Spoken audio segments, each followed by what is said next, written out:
Evening, everyone. Welcome to the second session of the City of Bowie Workforce Development and Life Skills Training Program for spring 2021. We're going to wait just a minute to give everyone a time to log on, and then we will be getting started right away with life skills. This evening, we are presenting on managing time and money with Tia Younger and Karen Katrinik of Bowie Youth and Family Services. We'll then have a short break, and at 7 p.m. we will reconvene, and we will have a presentation on computer programming from Christopher Stone, who is a software engineer with Microsoft. So we're giving everyone just another minute to make sure everyone has been able to log into the room.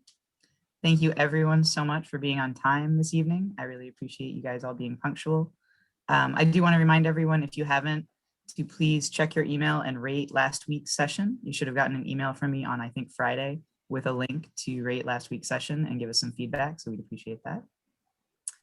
All right, it is now 6:01. It looks like most people have logged on. So again, welcome. Thank you for attending it this evening. This is the second session of the City of Bowie Workforce Development and Life Skills Training Program for spring 2021. This evening, we will be first presenting on life skills, managing time and money, with Tia Younger and Karen Katrinik of Bowie Youth and Family Services. We will then have a short break, and at 7 p.m. we will reconvene to cover computer programming with a presentation by Christopher Stone, who's a software engineer with Microsoft.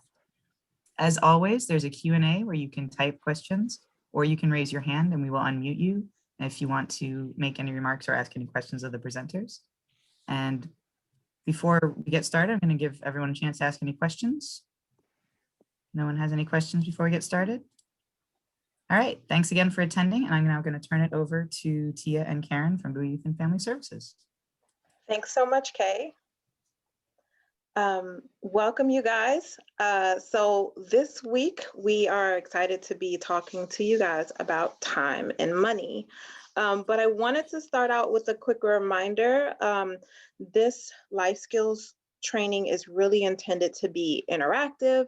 And while we're going to do our best in this virtual environment to engage you guys as much as possible. So I want you to be prepared to unmute, raise your hand, answer questions, use the Q&A box. Even so, the Q&A is intended to be literally a question and answer where you type in a question and there's an opportunity for us to type in a response, but we can also use it like a chat box. So if there's a thought that you like to share, a comment that you don't want to unmute and ask out loud, please use the Q&A. If you want to answer a question without unmuting yourself, use the Q&A, and Karen and Kay are going to help us keep track to make sure that we acknowledge your engagement.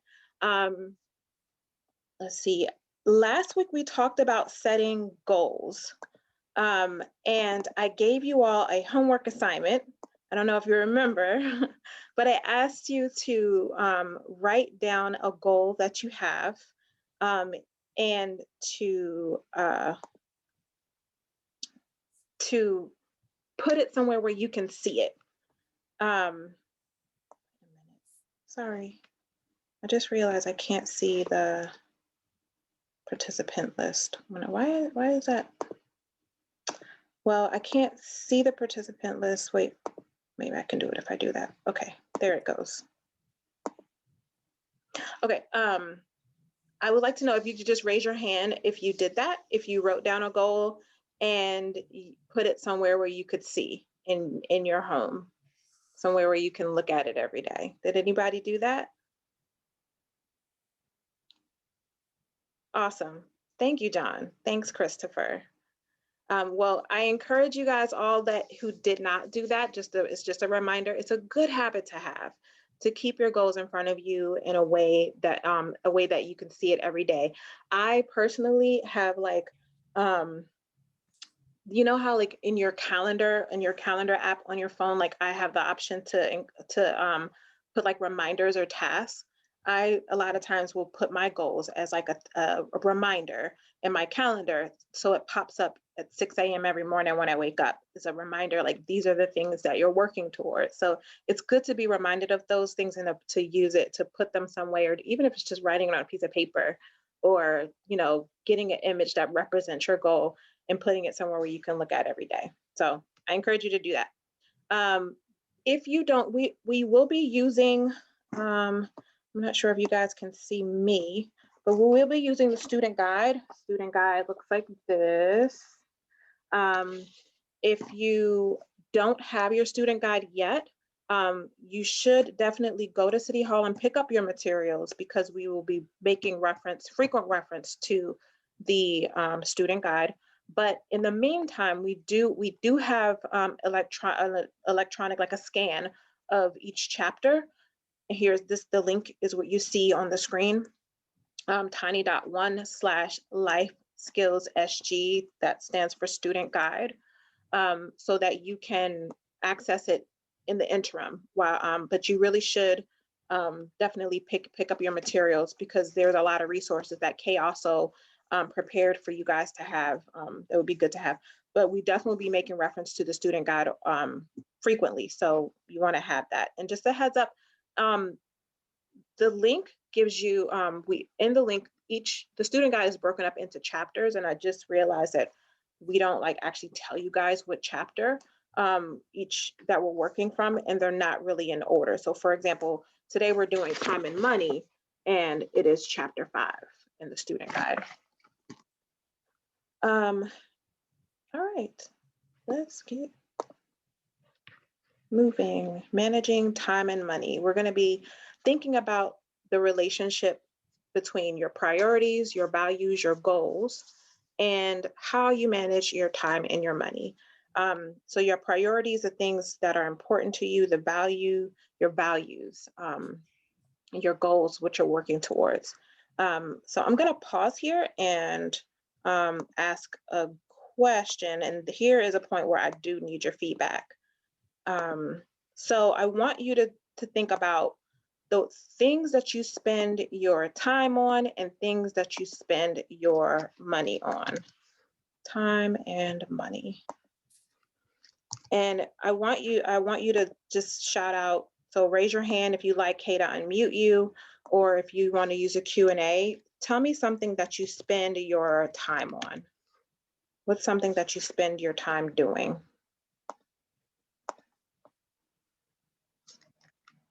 Whoops, what did I do? We have one question, or one remark in the Q&A is homework. Homework, awesome. We also have going shopping for clothes. Good one.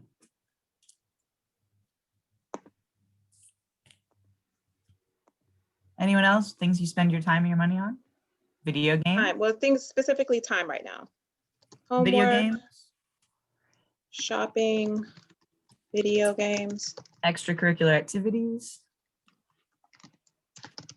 Someone said my phone. I don't know if they mean time or money. I'm assuming both. We're gonna do money next. Okay. Phone. Anybody else? Sleeping, looking for books, Ooh.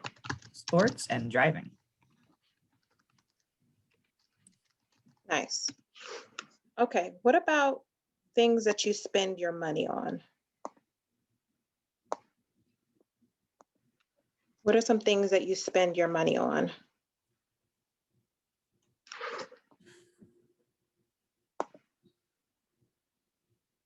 Food. Food, Said food. clothes, and books.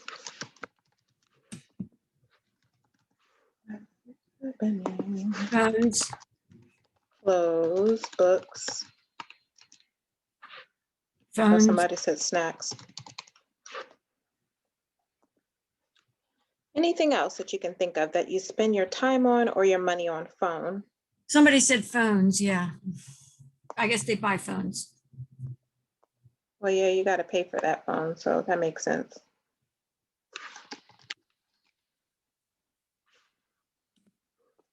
Self-care products. Somebody said self-care products. I like that. That's important. Self-care is important. All right. Okay, so now I want you to think, if you were to prioritize these, and since we're virtual, I want you guys to think about this on your own. So you think about the things that you spend your time on and the things that you spend your money on. And if you had to prioritize them into like a high priority, medium priority, or low priority, how would you prioritize the things that you spend your time on? How important are they? So for example, homework, is that a high priority, a medium, or low? Shopping, I think it probably depends on what you're shopping on. Video games, it depends on who, and there's not a right or wrong answer. Like some people might consider video games a low priority thing, but for some people, taking a break to play video games is important for you to like just have a break from school. It's a way you relax, and relaxing is important. However you do that, giving your body and your mind a chance to rest is important. So if video games is something you do for that, then that could be important. Extracurricular activities and sports. Some people may consider that a medium or low priority. For some people, it's the thing that, you really enjoy, and that is a way that you take care of your body. Those are important. It's important to do things, not all be all work all the time. Phone is definitely essential to how most of us communicate. So depending on how much time you're spending on your phone, like you might be able to think, okay, it is important that I use my phone, but how important is how much time am I spending on my phone? Actually, that's something that I think is good to consider, because I think between phone and, YouTube or TikTok or, watching TV in whatever format you do, watching shows, sometimes those, you might not realize exactly how much time you spend on that. So I encourage you guys to, give yourself a chance to actually pay attention to what you spend your time on, and think about how much time do you spend and how important are those things? The question that we're going to be asking ourselves today is how I use my time, the way I use my time and my money, how do they support support my values and my goals and my priorities? So we want to make sure that we're using our time and our money in a way that I'm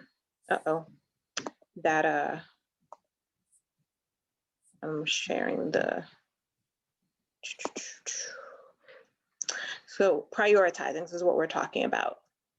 Putting things in order of importance so that we're using our valuable resources in a way that supports our values, our goals, and our needs. So this is what is done on activity A in chapter 5, which is page 26 in your student guide, has you list some of the ways you spend your time and your money and prioritize them.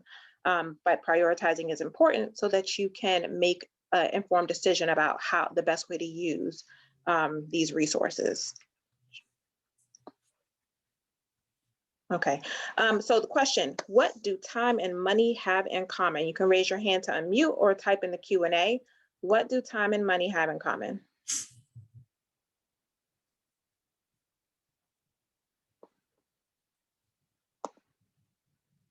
Anybody? What is something that time and money have in common? I see one hand. Valuable, definitely Amaya. John has his hand up. John, can you unmute yourself? Sophia, you can waste both. You can waste your time and your money. John, what do you think time and money have in common?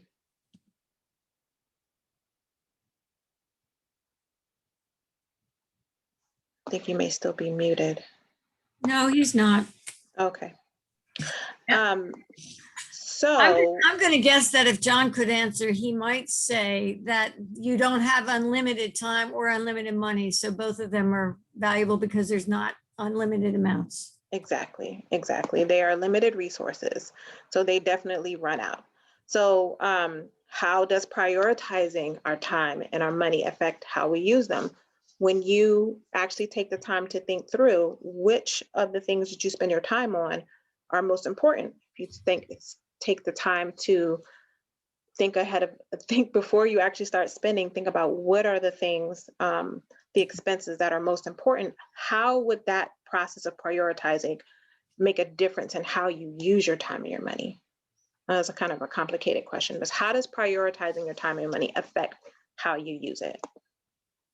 The amount of hours you worked is how much money you may gain. Yeah, that's very true, Odile. So when we prioritize our time and our money, then we're more likely to focus and put our time and these limited resources on the things that matter the most to us, the things that support our values and our goals and our needs. And what happens when we don't prioritize, when we don't think about how much time we have, when we don't think about how much money we have and how we should use it? What happens to these limited resources?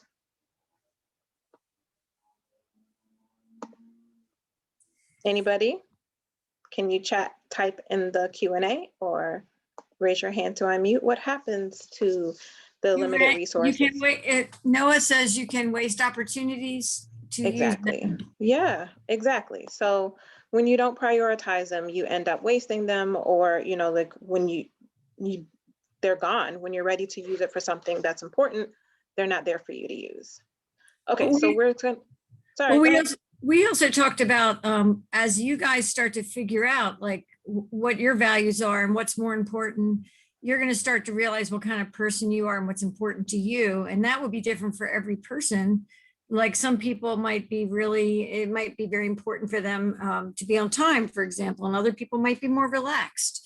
And all of that is part of how you're raised and how you believe how you see the world. So these are all things that help you find more and more about yourself out, which is really cool. Yeah. And the only other thing I wanted to add is about the time and money. I wonder if any of you can relate to the idea of we all might be able to look back in time and say, oh, wow, during that 3-month period, I was just on automatic and nothing happened because I wasn't doing a mindful use of time and money. And that's part of life too. So maybe think back to when you were and weren't, and that kind of helps you kind of understand how quickly it can go by like a wisp of smoke. They're very good. I like that you use that phrase, a mindful use of your time and your money. One of the kind of downsides to this format, we're not doing the lessons in order because we broke them down and grouped some of the chapters in a way that made the most sense, so that we can deliver the content in 4 sessions instead of the normal 6. But one of the, I can't remember which chapter that comes before time and money, it talks about how you make decisions, how you make your choice, and the importance of pausing to give yourself the opportunity to make a choice. And I think that is a skill that a lot of us don't really consider. And that is a really important concept in mindfulness, of just giving yourself a space between the space between stimulus and response. So stimulus being the thing that prompts you to do something, and response being how you respond to that prompt. So let's say someone pokes you and your response is to say, hey, what are you doing? Like, there's usually a very tiny space between what the stimulus, the thing that is done to you, and how you respond to it. But giving yourself a chance to breathe and make that space a little bit bigger so that you have the opportunity to respond mindfully, make a conscious choice. And so we make so many choices in our day, and most of the time they are what do you call it, knee jerk, like Automatic?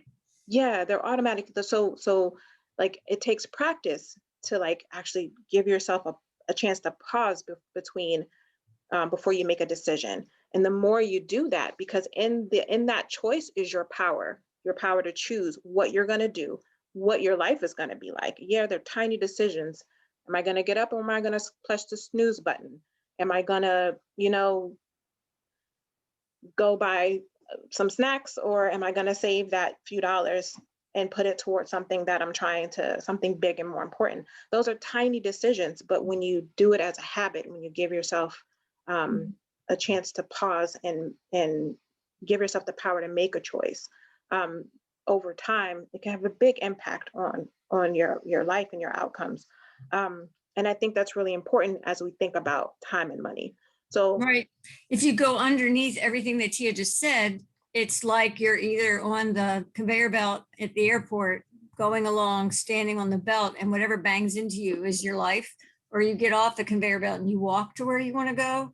So you can be active and have a sense of personal agency to create the life you want, or you could be passive and just have the life that banged into you. So underneath all of this is that. So that's where Tia is talking about your power. It is your power when you think of it all together, even though it's such a little thing like a choice or how you spend your time, but it's all connected to what kind of life you can create and what kind of power you feel inside you. Yeah, thank you, Karen.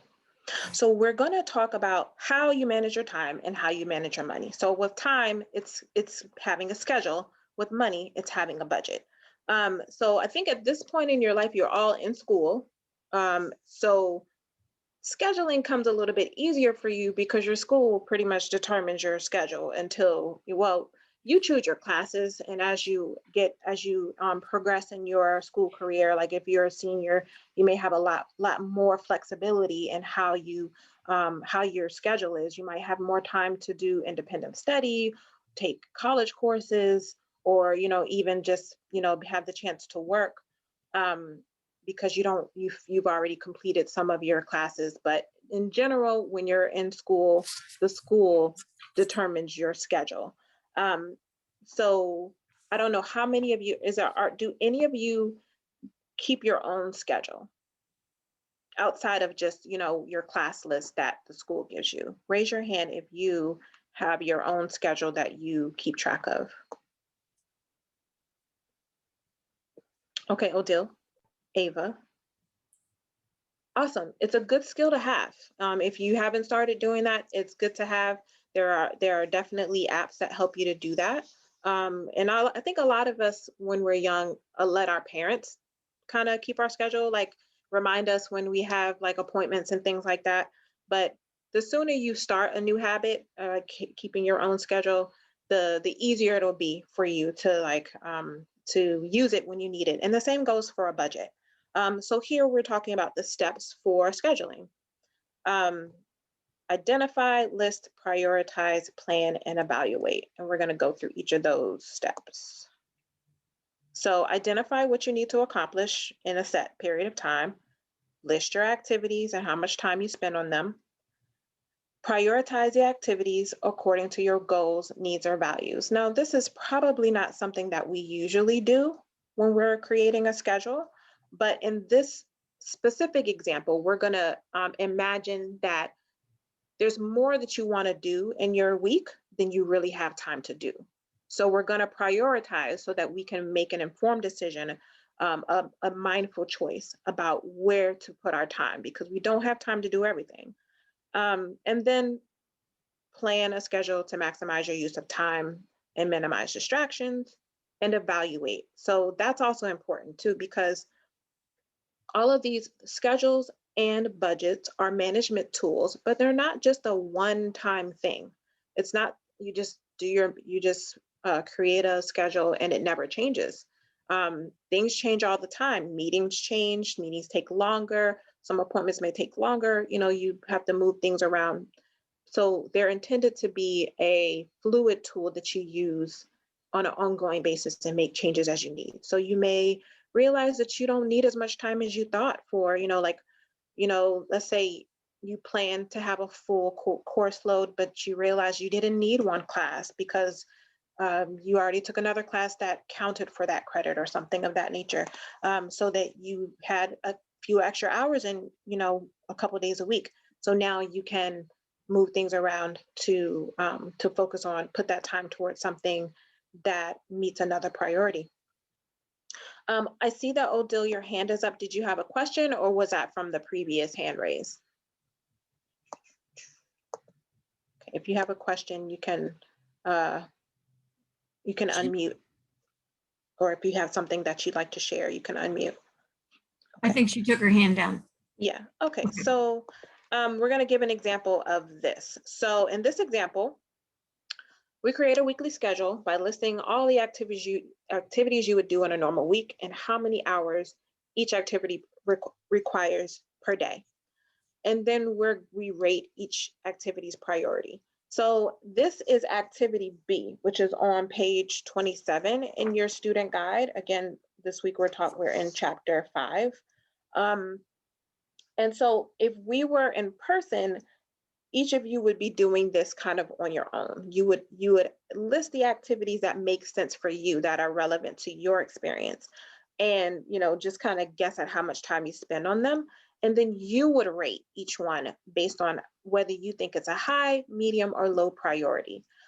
So since we're can't be as interactive as we like, this is just an example. So in this example, this person, you spend 6 hours. Okay, the one caveat is we're going to assume that 12 hours a day are occupied with eating, sleeping, showering, doing other things that are required. So your daily schedule can't exceed 12 hours a day.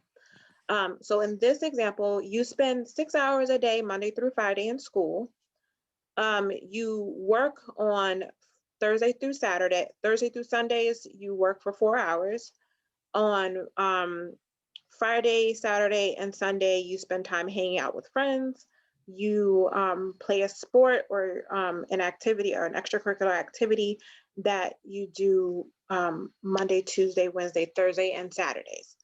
You spend time studying and doing homework on Sunday through Wednesdays, and then you also play video games and watch TV Saturday, Sunday, Monday, Tuesday, and Wednesday, and I put the hours here.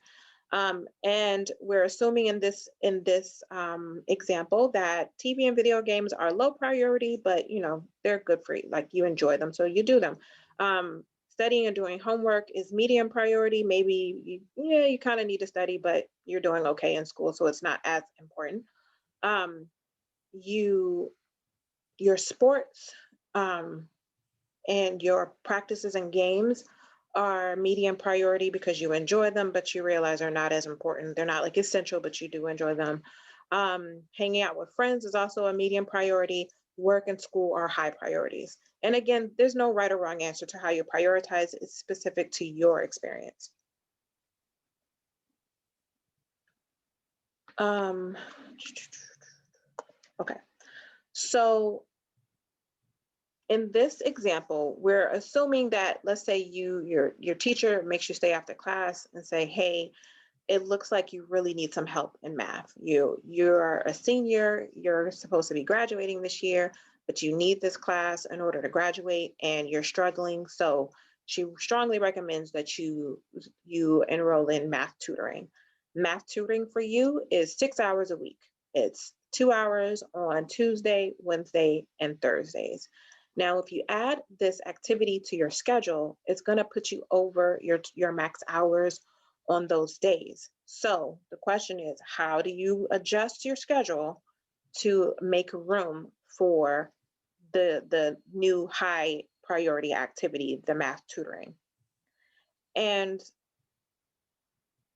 by prioritizing, it helps narrow things down a little bit. So in order to accommodate for the time that you need for tutoring on Tuesday, Wednesday, and Thursday, you take an hour away from video games, you take an hour away from studying because tutoring is kind of like studying anyway. And then you let your coach know that you really can't do, that's the only thing you can really take time away from on Thursdays, even though that's a really hard thing for you to do because you don't want to let your team down. It's like if you have a choice between your team and graduating, you're going to choose to graduate. So you say, hey, coach, I can't do practice on Thursdays, but I'll be here every other day. And you're able to use those priorities to adjust your schedule to fit in that high priority activity. Does anyone have questions about this? Okay. Feel free to type in the chat and the Q&A. So what are the advantages of keeping a schedule? Excuse me, I'm in a meeting now. Look in the fridge, close the door. Sorry. What are the advantages of keeping a schedule? Anybody? I guess a better question could be, what happens when you don't keep a schedule? Ava, you can unmute yourself. Thanks, Tia, sorry. Control over your time and being able to manage what you have to do every day. Can you say that again? You started off a little low. Can you say it again, Ava? You're able to manage your time better and be able to see everything clearly in front of you. Absolutely. Yeah, you're able to see what you have going on and actually make an informed decision about how you spend your time. Have any of you guys had an can any of you guys give me an example of a time when you didn't manage your time well and like there was and what the outcome of that was? So a time when you didn't use your schedule or you didn't manage your time well and what happened? I can give you one because I do this like every day. And yes, I'll Unorganized. say it again, Karen. So Sophia says unorganized. Yeah, definitely. You end up being unorganized. Or if you're like me, like I know what time my children get out of school, and I know that, like how long it takes to go pick them up.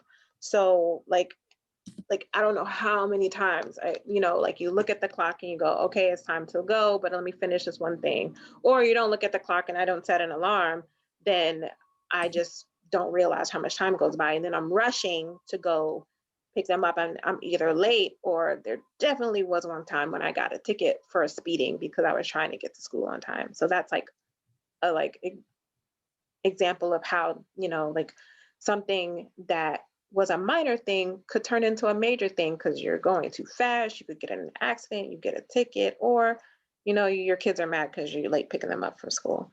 So that, I don't think that example might not be that relevant to you guys unless you have like siblings at home that you have to be responsible before. But do any of you guys have an example? Sophia has one. Okay. She's the one that said we're unorganized, and then she shared that she ends up procrastinating on a project that was due in 2 hours. Yeah, she was unorganized. So that exactly. That. So that's a tough one. I think we do that a lot. Like if you have a test or just a general assignment coming up and you wait too late to get it done, and then you generally can't do as well on it. So yeah, good examples. And the last question is, what if you replace one low priority activity with one high priority activity in your schedule? And, again, like anytime you're able to dedicate time to something that is a high priority, it just puts you further along towards meeting your goals, or meeting your needs, or, basically achieving what you want to achieve in life. Okay, so now we're going to do a quick poll to see who keeps a budget. Let's see. Oh, thank you. Okay, so you guys should be able to should see the poll on your screens. If you could just select the answer that is most true for you. So I regularly keep a budget. I try to keep a budget, but not consistently. I spend my money before I have a chance to make a plan for it. So not really. I have parents. What do I need a budget for? Or what's a budget?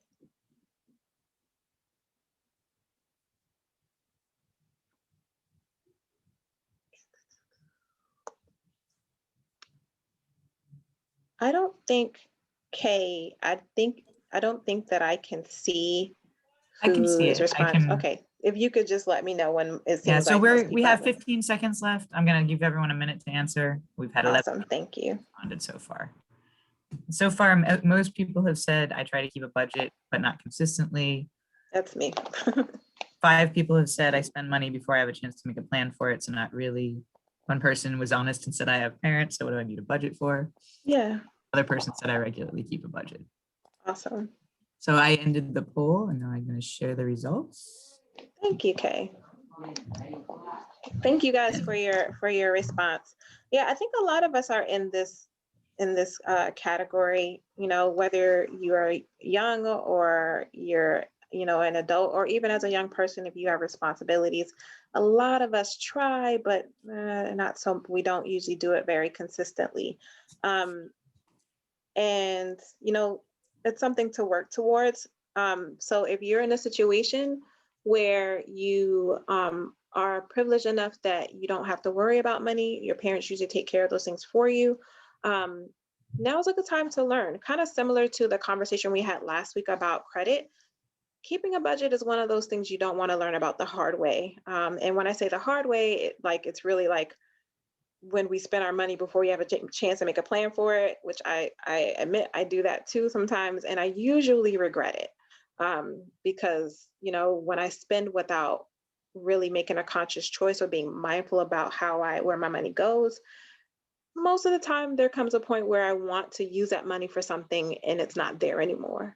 So it's good to get in the habit of keeping a budget before you have responsibilities that require you to use your money in a responsible way. Okay, so budgeting is like the money version of scheduling, is planning how to use your money so it supports your priorities. On page 28 in your student guide, there is it lists the steps for budgeting, just like we talked about the steps for making a schedule. The main difference about the information they give you about budgeting is they break down the different types of expenses. So fixed expenses are things that stay the same every month or on whatever basis you pay for them. So things like if you own a car, what you pay for your car payment every month is usually the same. Or I'm trying to think of a good example.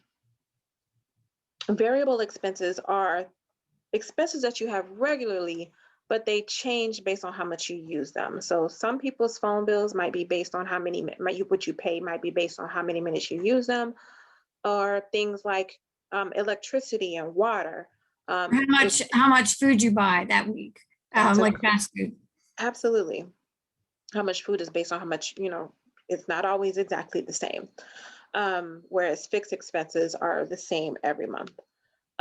Discretionary expenses are things that are not regular purchases. So in some instances, they may be like what is the word? Like just things that you spend on unnecessary things, like you go through the store and you see a pretty scarf. Thank you. Yes. But then discretionary expenses also include emergency things, emergency items. So like, you have a flat tire and you have to pay to get your car fixed, or, like there is a leak in your house and then you have to pay to have the damage repaired, or, you get sick and you have to go to the hospital and then you have to pay the bill for that. So those are things. And again, at your age, a lot of you may not have to think about this at all because your parents just make sure that your needs are met. But the earlier you kind of get a grasp of these concepts, the better you'll be at managing your money when you are self-sufficient, when you don't have to depend on your parents. So it's important I think the most important thing to remember is that discretionary spending is not only things that are not necessary, but also things that could be an emergency. And it could be the conscious decision to put money towards something that supports a goal or a priority. Like, for example, let's say you had to pay for that math tutoring, and it's really important that you graduate. So that could be a discretionary expense, but it also supports your priority. Or like an SAT prep course. Exactly. Or like buying special shoes if you're on the soccer team and you need cleats. Yeah, great examples. Thank you, Karen. I'm channeling my teenager inside me. Okay, make up the first steps for budgeting. Determine if your income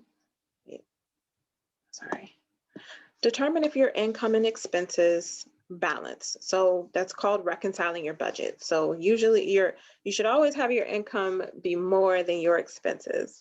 If you have more expenses than income, then you need to reduce the amount of money you spend. So that's similar to having the situation where there's more things to do than you have time to do it. In this case, if you're looking at your expenses, the things that you want to spend your money on, and it's more than what you actually are going to have, then, between your job, your salary, or whatever you get paid in your work, or whatever you get paid in allowance or any other source of money that you have, you got to make sure if your expenses are more than your income, then you have to decrease what you're spending.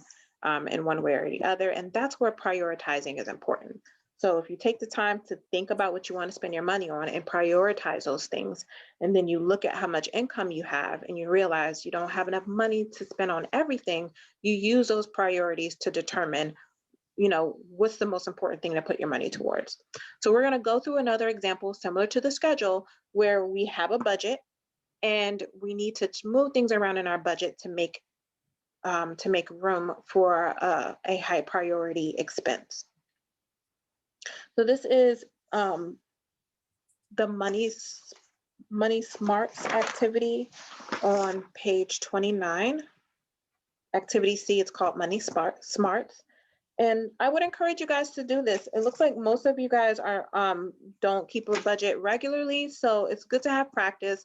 And I want to just say up front that you don't have to use this template. Like you can, I think this is a helpful tool just to get you thinking about how you use your money, how to prioritize your expenses.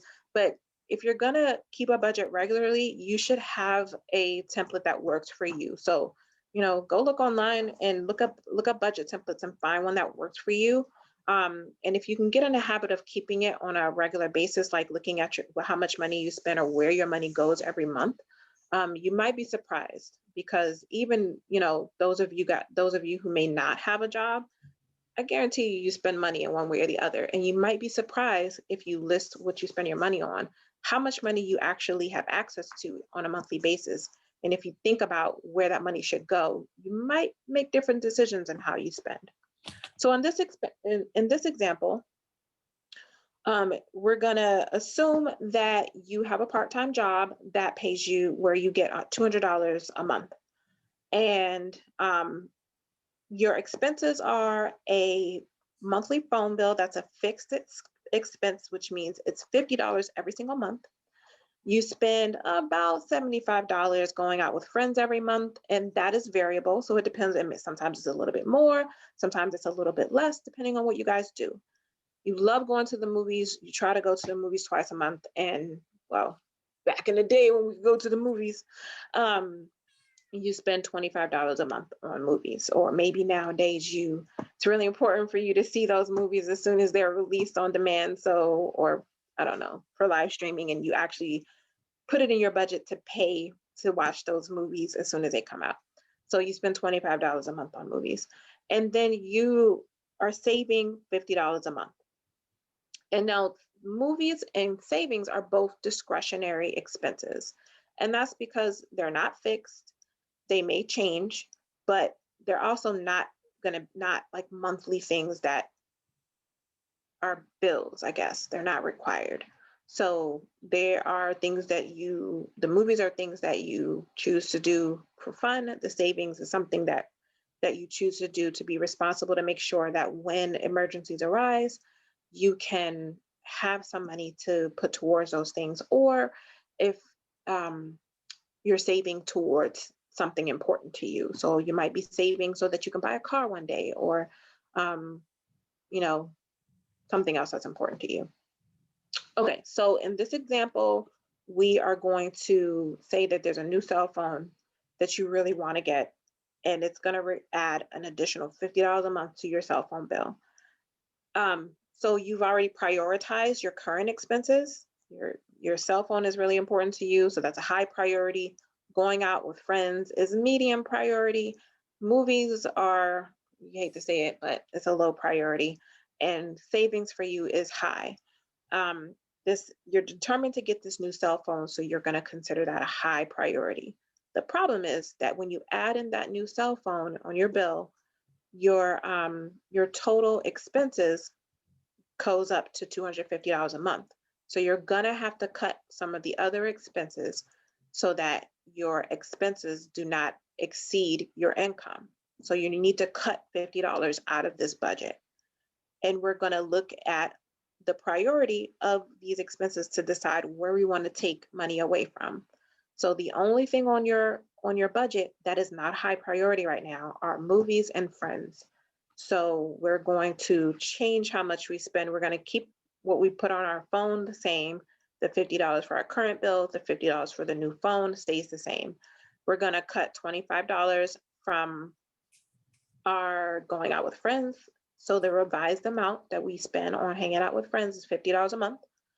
We're gonna just cut movies altogether because it's more important to spend for you to have a phone, and you realize you can watch movies on your phone or something like that. So you're gonna just cut that $25 out of your budget and keep your savings the same, so that now your expenses add up to $200.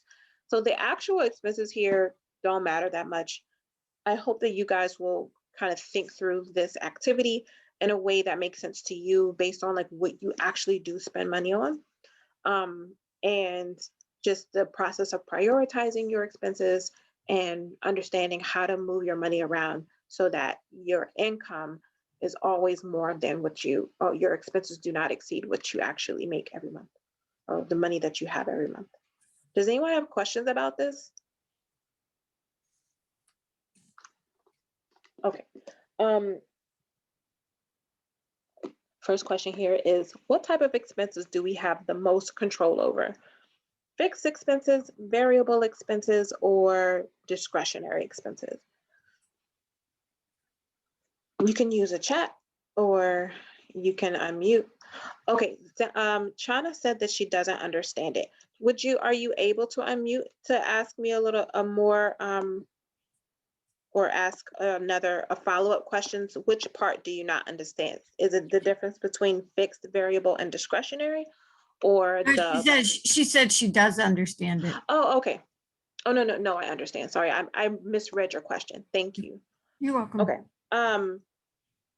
So I would say that you have the most control over discretionary expenses, but actually no, because sometimes emergencies come up, and emergencies could be discretionary as well. Because I was thinking discretionary are things that you just, you don't plan, but you spend money that you don't necessarily plan on. Usually fixed and variable expenses are monthly bills, but they just, fixed are expenses that don't change, and variable changes based on how much you use it. So I think you kind of have the most control over, I was going to say discretionary, but now I'm thinking variable expenses, because you can control how much money you spend on how much food you eat, how much electricity you use, how much water you use. Or if you have like one of those phone bills that changes based on how many minutes you use, you can decide how many minutes you use. You can budget that based on your, what the money that you want to spend. I don't know if anybody has a different thought about that. But again here, how does prioritizing affect how we budget our money? You can type in the chat, or you can unmute if you want to speak. Extra credit. I know, like when we're in person, we give out like little, with those like those tickets, like raffle tickets. And We'll throw you a candy bar. Yeah, okay, we give here gift comes cards. Somebody. We give gift cards. Okay. John says it determines if you spend money at all. Okay. I guess prioritizing determines whether or not you even spend the money. We have some people with hands raised too. Okay, Ava, you can unmute yourself. It helps to prioritize, because if you don't have a budget, then if you're spending a certain amount of money and then something comes up later on, then you're going to be like, oh man, I wish I didn't spend it on that new, gift card for my friend or for me, or an Xbox controller case or something like that. So it helps to make sure that you have your priorities in check, and when you do have something that comes up, you're able to spend the money for it. Exactly. Thank you, Ava. John, did you want to add to that? Well, I really wanted to clarify what I said. Sure. Basically, what I meant was like, so based on what you prioritize, you might not spend your money on anything else except for like, I guess just like absolute needs, or you only save your money for emergencies. Yeah, absolutely. And that's a really good example. I mean, that's very true, because, if you don't prioritize, if you don't, keep that budget, yeah, you usually end up spending money on things that, just like Ava said, you probably wouldn't.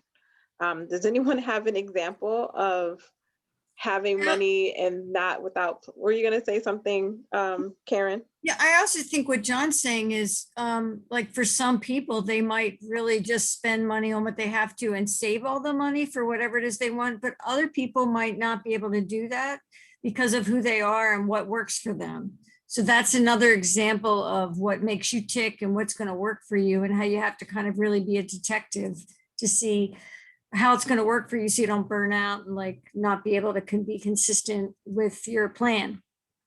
Right. And Chana says we have to make tough decisions when budgeting, and that's very true. Um,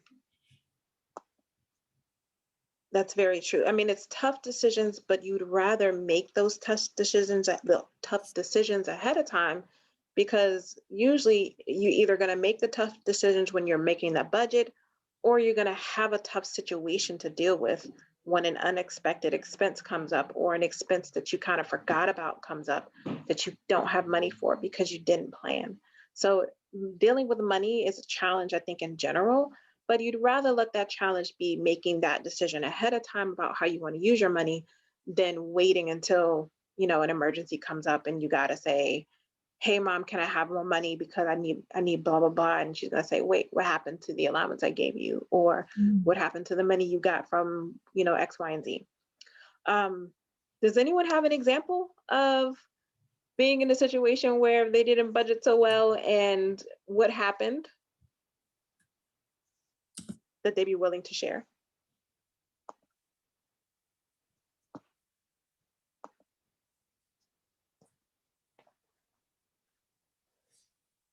Don't all jump at once.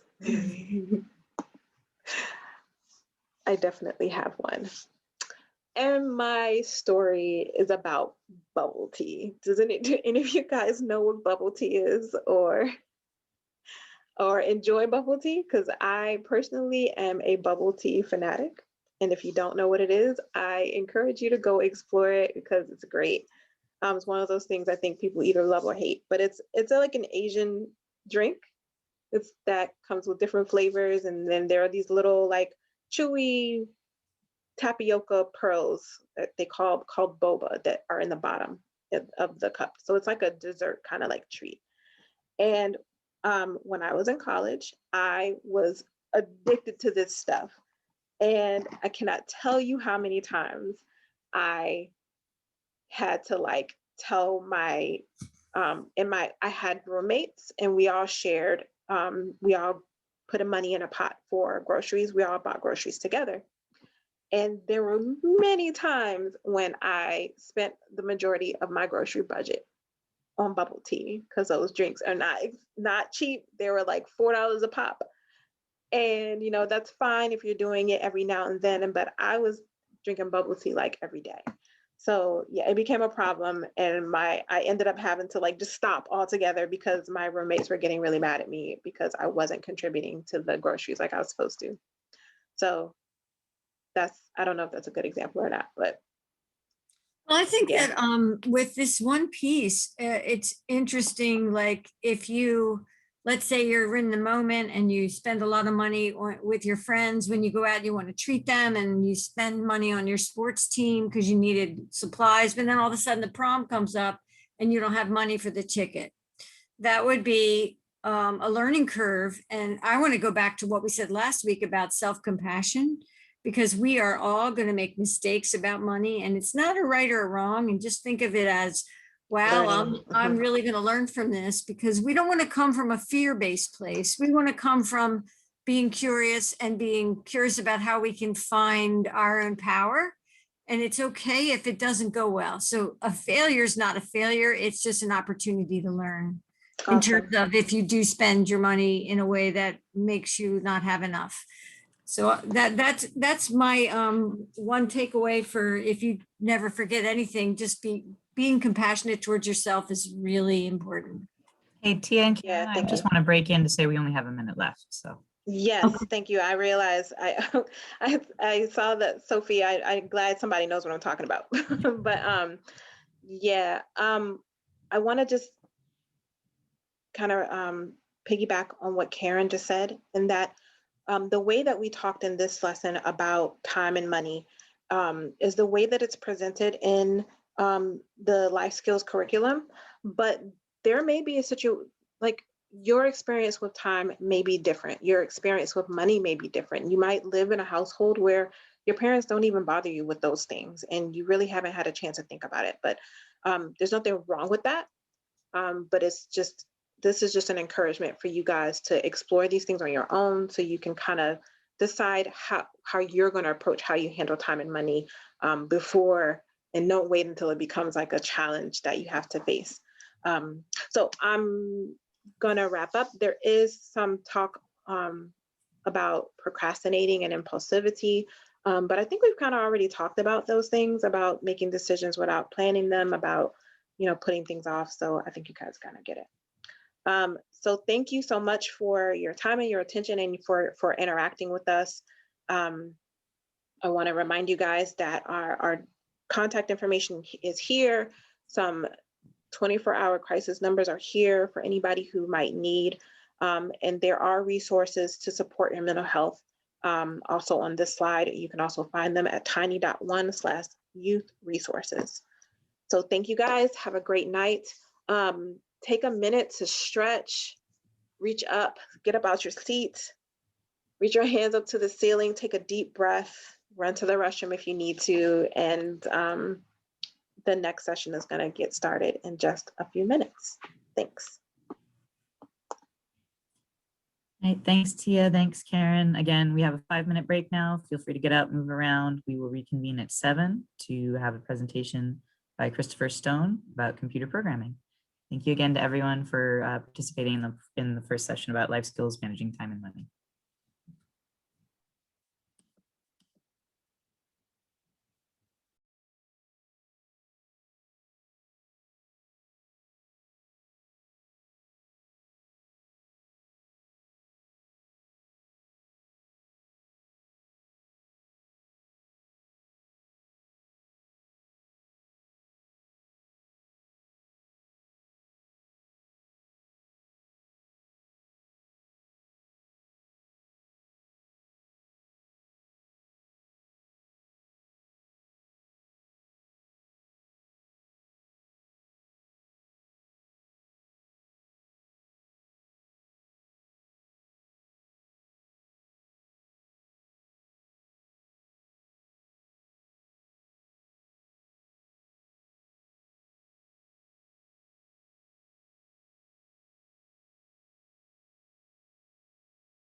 This is a 1-minute warning. 1-minute warning. We're going to start again at 7 p.m. to cover STEM careers in computer programming. So everyone, please return to your computer in 1 minute. Thank you.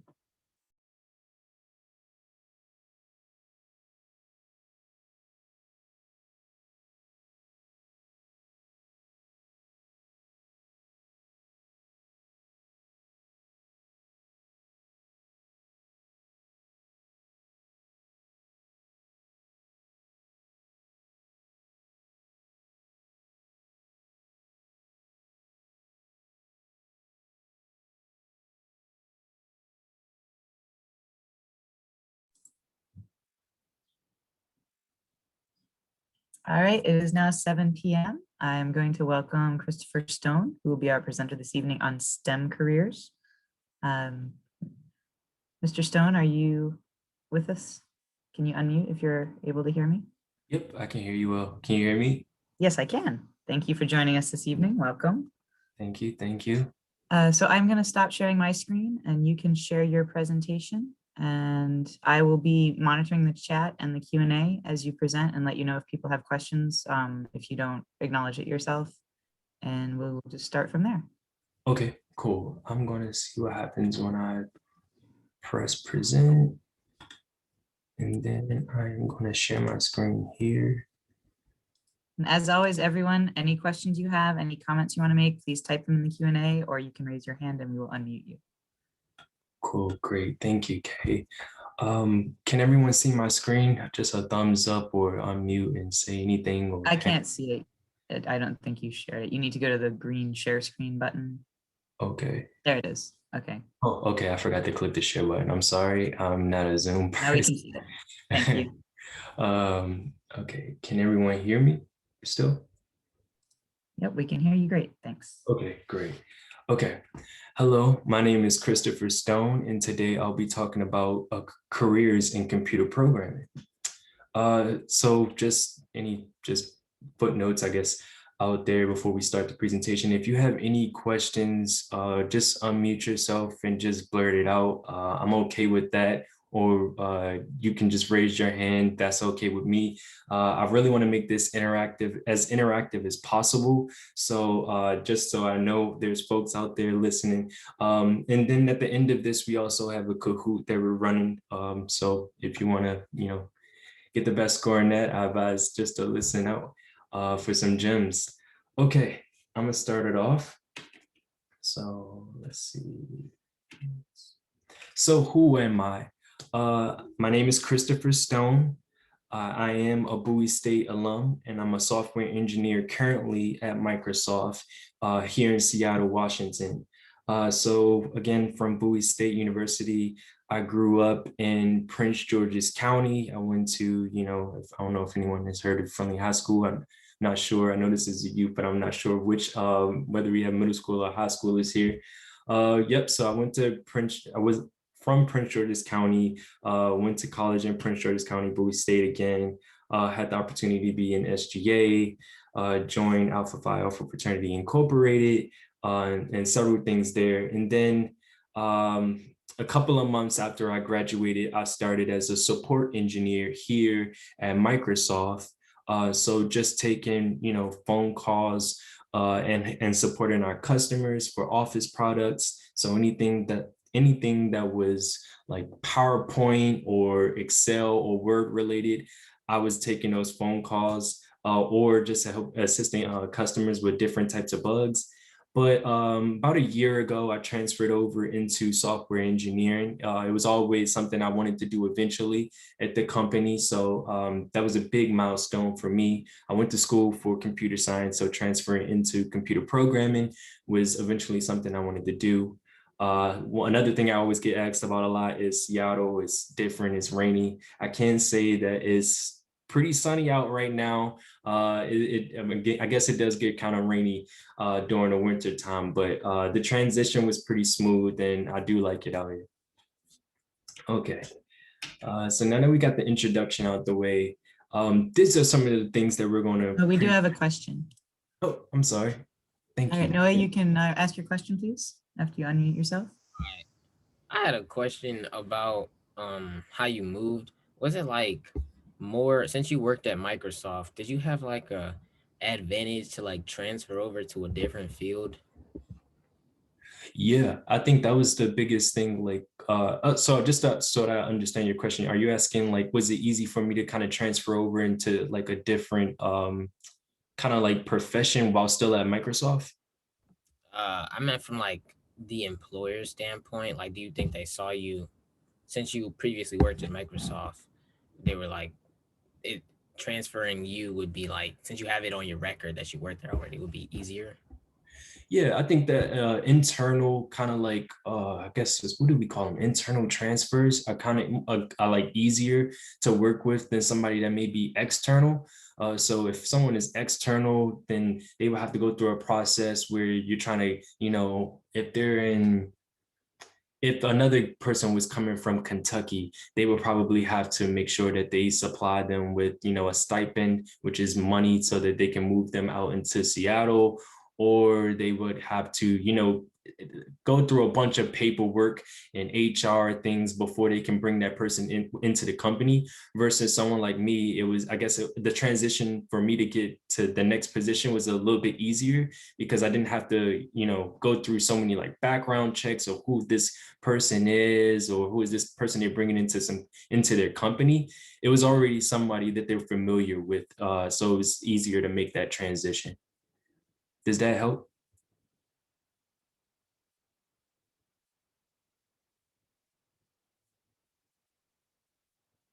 I'm sorry, did I lose you? You might be muted. No.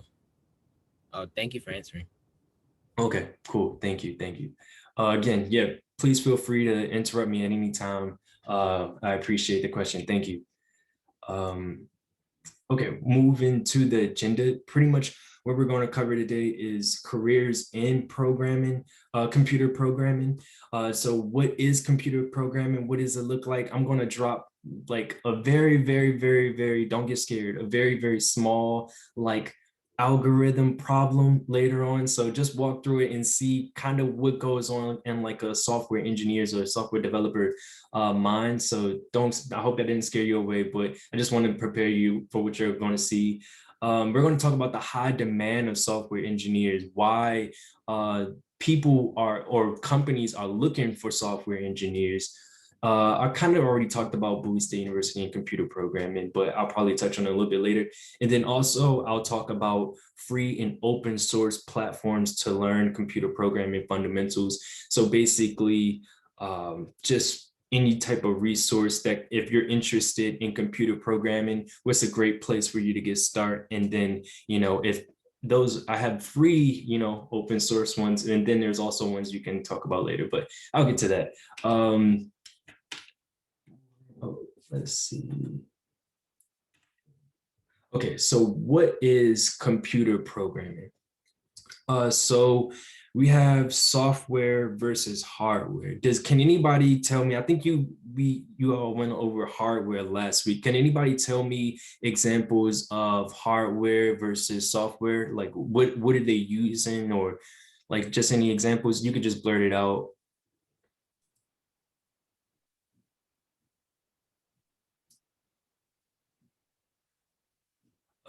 First one, I'll start it off. Okay, example of hardware is a keyboard or a monitor.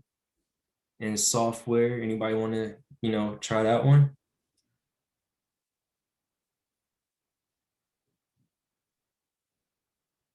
Is software like Windows and Apple, Mac OS? Yes.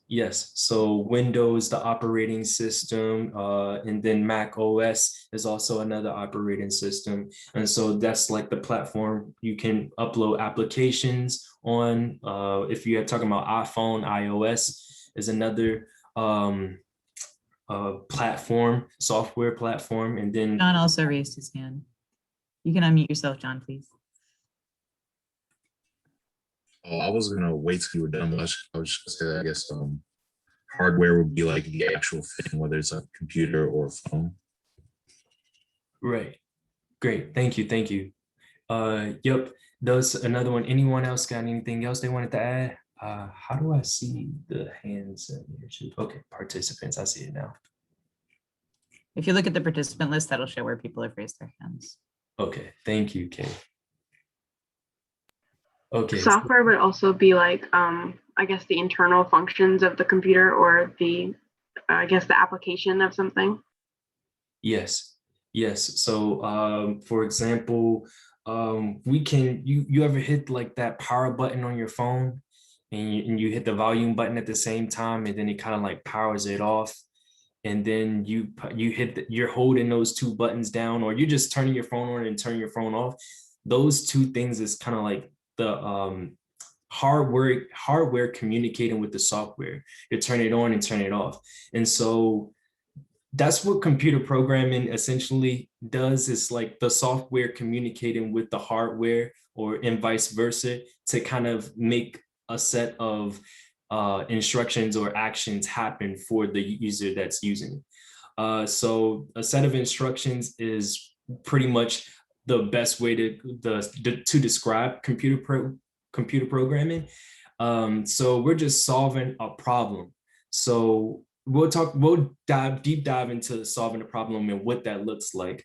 So to the right here is, these are called integrated development environments. So I'm not sure if anyone here, is there anyone that's probably new to software, like computer programming, or everyone's pretty much like kind of knows a little bit about it? Or QA, I see a question. I'm new. Okay, thank you, Sophia, for letting me know. Okay, so integrated development environments, these are pretty much where we're implementing those set of instructions. And here in these specific environments, so here in this purple one, we have Visual Studio. So this is ran by Microsoft, so I use it a lot. We have Charm, we have Eclipse, and then Xcode. And so with these, this is another one that's really famous and used inside of Apple products. A lot of these are used for Xcode. And so with these, you're able to go into these platforms and start coding immediately. And some of these are free. You can download them on your computer today and start actually programming different mobile applications, web applications, and just solving everyday problems. And so remember those there. Then we are going to talk about also just Java, C, C++, Python, and JavaScript. Java is the most famous or most used worldwide amongst all of the programming languages in the world, or that are created. There are probably numerous different languages. And so I know you're probably wondering, what is a language? And so basically, the way that a computer kind of communicates with humans, we're able to see, words that we can understand. Like, we can read what is computer programming, this title up here, but the hardware isn't able to kind of understand, just the English language. They communicate with software by using ones and zeros, and vice versa. Software kind of converts our code into ones and zeros, and then kind of spits that to the hardware. And then we're able to kind of like initiate that action. And so with these languages here, Java, C, C++, Python, JavaScript, what they're able to do is kind of make it easier for the human eye to understand. And so we're able to code. And then once these things compile, we're able to basically minify, or what can I say, like compress all of the lines of code that we just created into a very, very like small file of ones and zeros that the computer can understand, so that the hardware can go about computing this algorithm. Now, does that make sense before I probably move on? I just want to make sure that, did I answer anything? Did that make sense to anybody? I don't mind explaining that again if I didn't hit it. Okay, cool. I think we get it. So what is an algorithm? So an algorithm, again, is just a set of rules to be followed in calculations or other problem-solving operations. So an algorithm could be anything, just like, how do we want to design a house? I'll take like an architect, for example. I think people use software engineers. The reason they say engineers versus like architect engineers. So before you build a house, you pretty much want to have like a blueprint of the way that the house is going to be built. You want to talk to the customer and make sure that you're meeting the needs of them. But you also want to make sure that the house is, that the things that they're asking you to build is actually, you know, achievable. You don't want to create, you can't create something that, you know, might break down. Like that might be the customer's vision, but if it's not safe, then we probably shouldn't do that. So a lot of these things go into account. You want to define the problem. So what are the steps to develop an algorithm? This is much like condensed version of it. So you want to analyze, and you also wanted to design. So with analyzing, you want to define the problem. So going back to that architect analogy, so you want to pretty much figure out, okay, where are we building the house? What does the house look like? And how do we pretty much like, what materials are we using?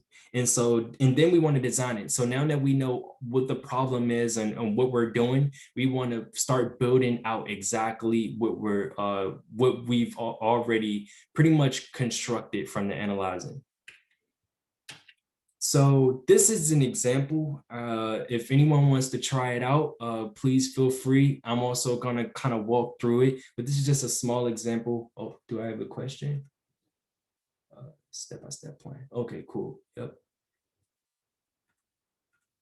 Okay, so I like to. Okay, cool.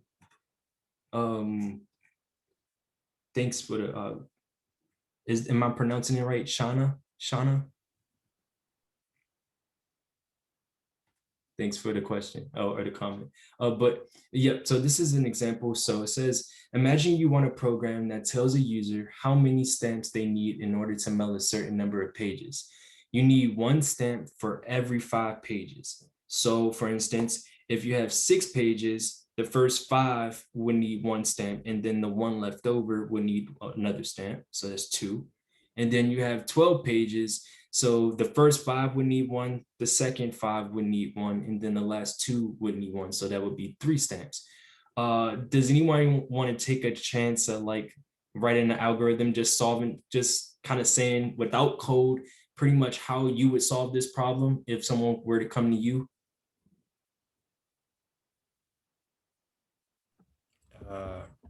I would just like, well, since you usually have a computer, even though you say like real life, you kind of have it like to set to say if it has 5 pages and you would flash on the screen, which would tell the user to put a stamp, and then you just do that until the program ends.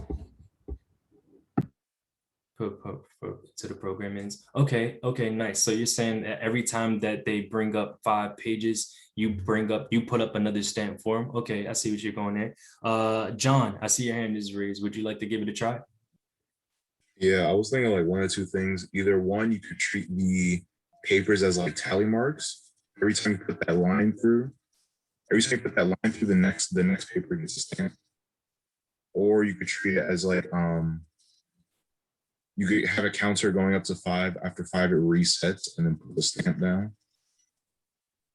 Nice. Okay. So once it gets to like, when it gets to 5, it'll put the stamp down. Okay, nice. Does anyone else want to take a chance at it? Thank you, John. I appreciate you. I'll give it a couple of seconds in case someone wants to be brave. Pop out. All right. Okay. I'll start it off. So just analyzing this from it, just going back, we see that the problem is that, you know, there's 6 pages. If the amount of pages, we got to figure out how many pages are we getting first, maybe. And then based on the number of pages, we know that for every 5 pages that we've got to have at least 1 stamp. And then if there's like maybe 3, like, so we have, for example, that 6 pages, so we need 2 stamps. So the first 5 we would need 1, and then we know for the 1 that's left over we would need another stamp, so just 1 remaining, so we would have to get another stamp. So what I wrote here is pseudocode.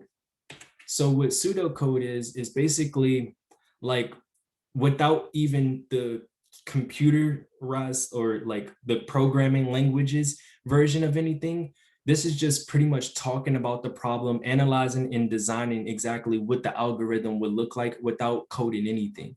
And so this is completely acceptable when you're in the algorithm phase and you're pretty much trying to figure out what the solution would look like without coding anything. So you can literally just write down exactly what it would look like, what the coding may look like without coding anything. Oh, so the first step we will want to do is try to get the amount of pages the user wants. So if the user says, hey, I need 66 pages, or let's say, keep it small, we'll say 13 pages. So we have these 13 pages. And so the next thing we could do to figure out the number of stamps that we need is divide the pages by 5 and store the number in our result variables. So 13 divided by 5, the computer only spits out, mostly integer variables. So it would send us back 2. And so if there is a remainder left after dividing, then we would add 1 to our original result. So usually a computer can tell whether there's a remainder left. So if you did 13 divided by 5, we could see, hey, we do have a couple of numbers. We have a remainder left. We have 3 remaining after dividing it by 2. And so we would say, oh, snap. Okay, cool. We need another stamp there in order to make sure that this book gets sent out with the correct amount of stamps. And then if it's an even number, say we only had 10 pages and we needed 2. So 10 divided by 5 would only you would only need 2 stamps. So before I move forward, because that can be sort of confusing before I move towards like the code part, did that make sense? Yeah. Okay, got it. Thank you, Noah. I think we have a question, QA right here. Yes, I understand. Thank you, Shauna. Okay, I'm gonna move forward to the code. So this is what it would look like if we were to code it. And so I'm not expecting everyone to know this, but that's okay. I just wanted to show you like how we can transfer a small problem that we just had over to pseudocode, something that we can all understand, just reading the English language. And what would that look like if we were to transfer it over into C#? So I just wrote the same thing that I had here, these 1, 2, 3, 4, right here with these dash lines here. So these are called comments. These are like messages or footnotes that you add in between your code, so that other users can know exactly what you were doing at that moment with that line of code. So what this line does right here, it gets the amount of pages the user wants. I'm sorry, can everyone see my mouse here? Just want to make sure. Yes, we can see the mouse. Okay, cool. Just want to make sure everyone knew I was pinpointing. Okay, so with the integer here and the number of pages, we're getting this. So console read line. When we're reading something, we're taking it from the user directly. So the person communicating with us is entering in the number of pages that they have. And so with that, we're taking the result. So the number of pages that they just gave us here in this variable. So they gave us 66 here. And so we get to number of pages divided by 5. I'm blanking right now. What is 66 divided by 5? Can anyone tell me that? 11. 11. Oh, is it 11 or 13? I think I got 13. My bad. So I got 13. So we have 13 stamps that we know already. So it's 13. So 66 divided by 5 is 13.2 to be exact. But what this result does, it doesn't give us I think is the real number. It doesn't give us the real number of 13.2. It only gives us the whole number of 13. So it stores 13 here. And then we say, okay, cool. If there's a remainder after dividing, then add 1 to our original result. So this little thing here, this is not, so as this little, I guess, symbol, we don't call it the percentage sign. It's actually called the modulus. And so what the modulus does, it allows us to go in and find the remainder of things. So normally if it was 66 divided by 5, then it would give us the number 13 as it did here. But since this modulus gives us the remainder, is 66 divided by 5. I mean, remainder of 5 would be 2, because 66 divided by 2 as a real number is 13.2. So it gives us that last half of that real number. Does that make sense? Is everyone following me? Just want to make sure I didn't lose anyone.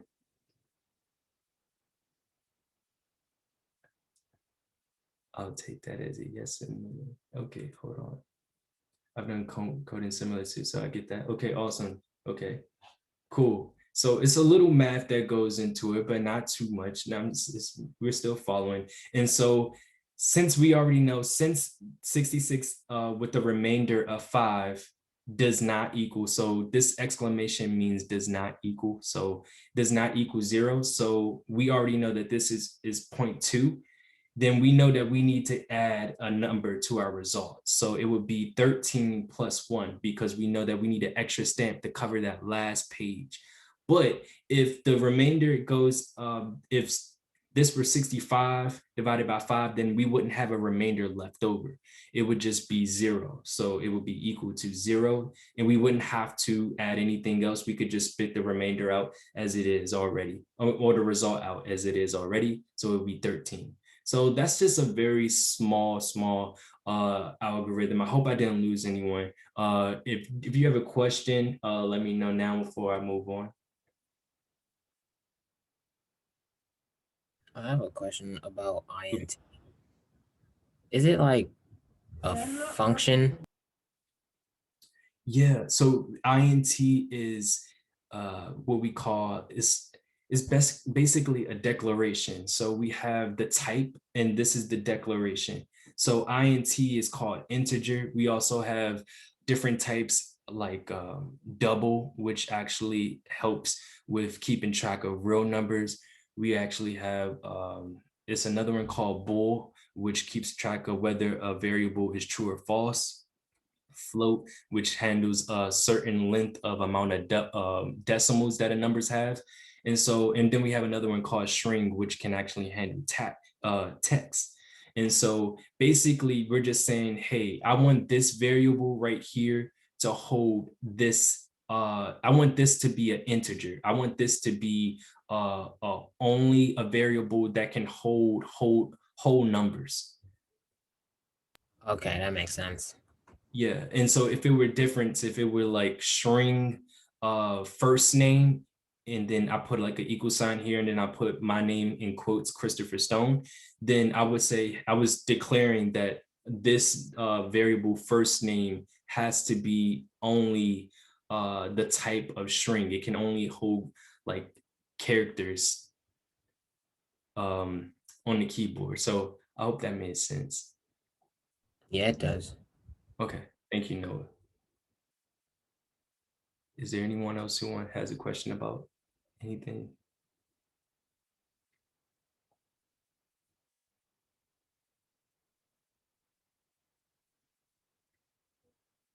Okay, awesome. I'm gonna move on. Okay, so why do we need so many computer programmers? So computers are everywhere. So I imagine that when you woke up this morning, I imagine at your age, I probably did the same thing. You probably touched your cell phone. You probably went to Instagram, Twitter, Facebook. Since you went to school, most of you probably still in school. You got on your computer. You got onto Zoom or Teams. If you use that to communicate with your teacher, there's technology is all around us. And so there's actually more software engineering positions or computer programming positions than there are people who can fill those positions. And so that's why we need them so bad. There are a lot of things, but defense is another one of those reasons why we need it. So is anyone interested in like cybersecurity or heard of cybersecurity? There's a lot of like threats going on. So a lot of people like is cyber warfare in a sense. Well, I know at Microsoft we've been hacked, or someone has been trying to hack most of our things. Recently, like we had a SolarWinds incident. I'm not sure if anyone is familiar with that. Yeah, we covered some of this last week with cybersecurity. Awesome, thank you. Basically, there's so many things happening in the internet world, and sometimes you need some of these software engineers there all the time, on the clock, around the clock. So people who are able to construct or kind of be, I guess, like the architects and build this security defense system, that would be amazing. So that's why we need as many as possible. It's kind of like you kind of building a little army and just creating that firewall and creating these levels of defense so that no one can attack, come in and attack. So that's why it's important to have computer programmers. Any questions about that?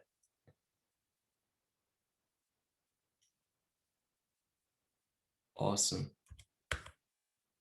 Okay, careers in computers. So working at Microsoft, I see like plenty of different things that people could get the opportunity to work on. So as many of you know, probably Xbox is at Microsoft.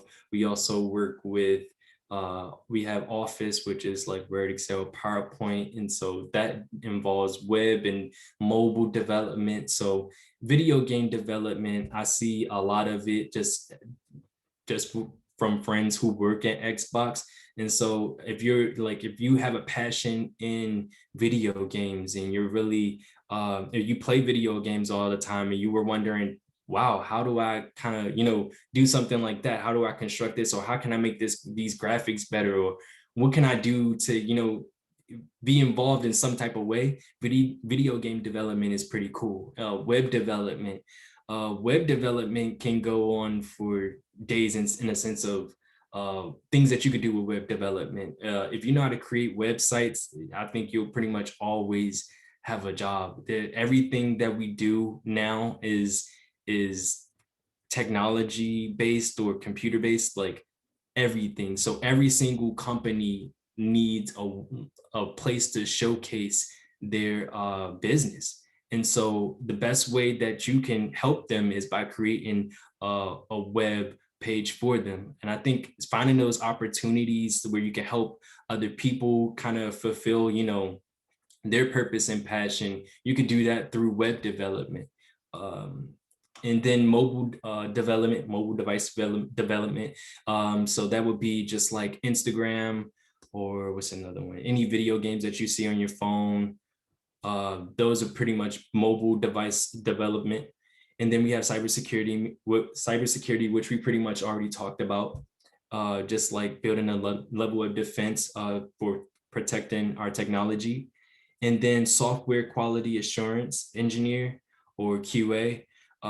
Pretty much what they do, they go in and pretty much try to hack into these programs or these algorithms and trying to break them as possible, like break them down as much as they can, and just to ensure that the software is up to date and actually is sufficient enough to be put into production meaning going out to consumers and them being able to use without us getting hacked or something breaking down. And so that's what software quality assurance, they just ensure that the quality of the software is up to date and sufficient enough. Any questions there?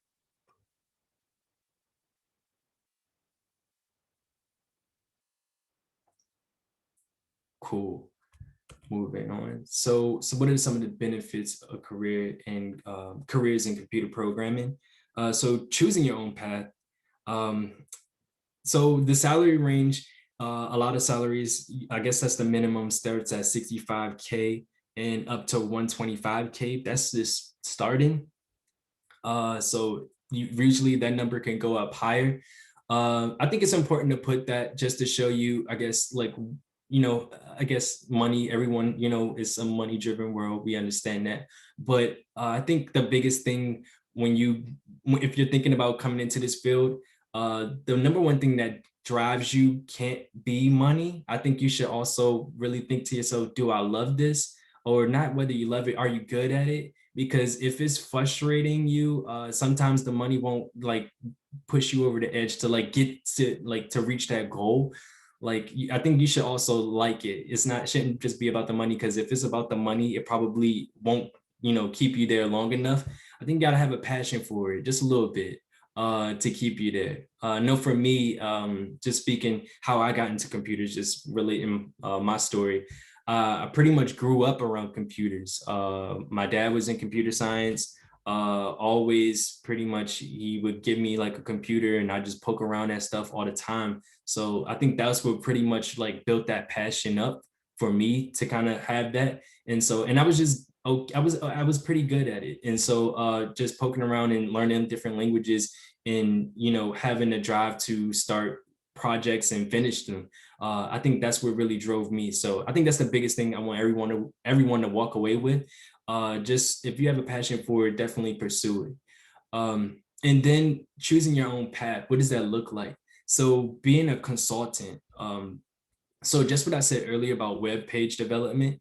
So if you know someone who has a cupcake business and they're trying to figure out what's the best way that they can sell their cupcakes online and make that an easier transaction, or for customers to come in and look at all of their work, yeah, you could do that through Instagram. But what's more, I guess, even more professional in a sense, would have if you had your own website.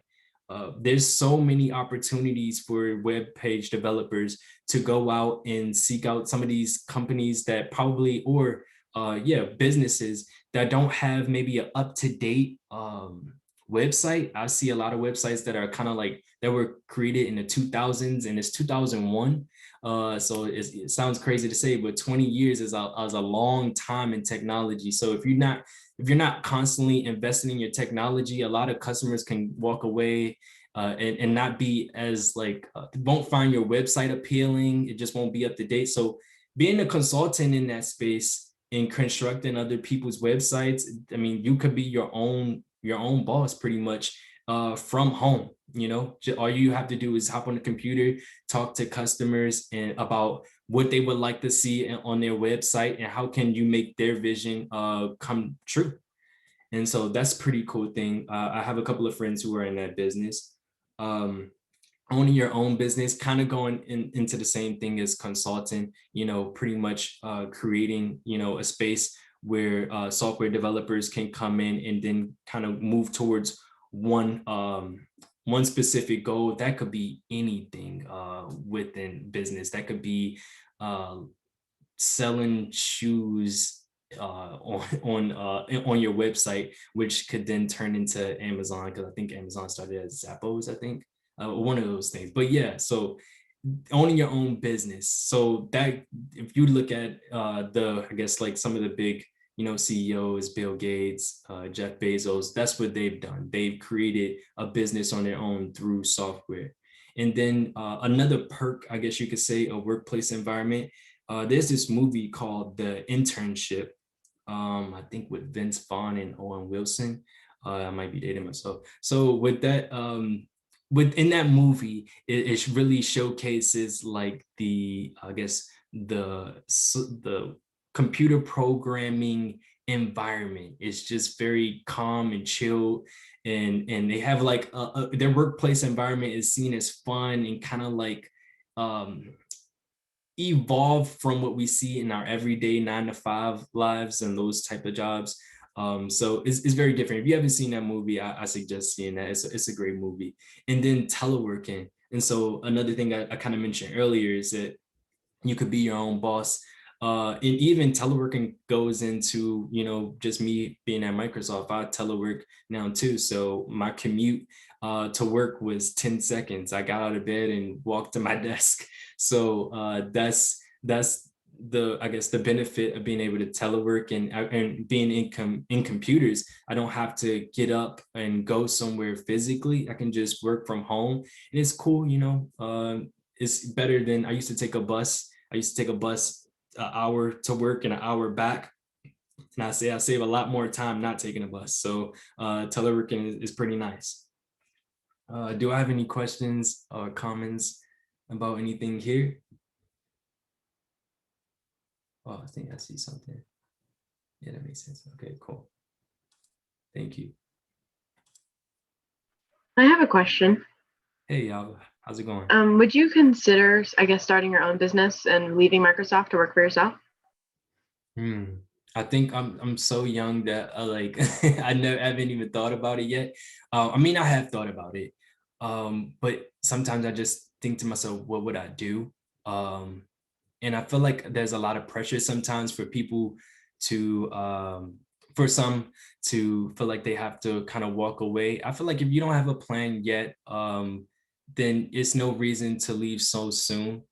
I look at, some of my peers who started a little bit later on, they pretty much learned the ropes from the companies that they were at and learned about those different companies and took a lot of the things that they learned from that company and then brought it over into their own in terms of how it should be ran and just best practices. So eventually, if I came up with like an idea I definitely strongly believed in and I had a great support system, I would definitely do it. I think that would definitely be a plan of my own eventually. But for now, I think it's okay for me. I'm saying to myself, it's okay for me not to have it together at this moment in terms of stepping out on my own and doing those things when I could be at this, Fortune 500 company still be able to figure those things out for myself.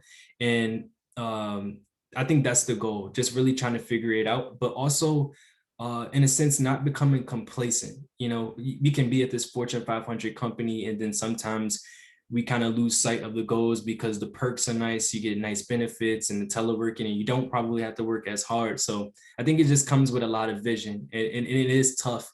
It's not an easy thing to do to step out on your own, but I definitely encourage it if you have a strong passion along with the strong vision. Okay, thank you. No problem. Thank you, Albert, for your question. Any other questions? I have a quick question about the flexibility of your job. Like you said, it comes with a lot of benefits. Is it like, flexible? Flexible. Yeah, I think so.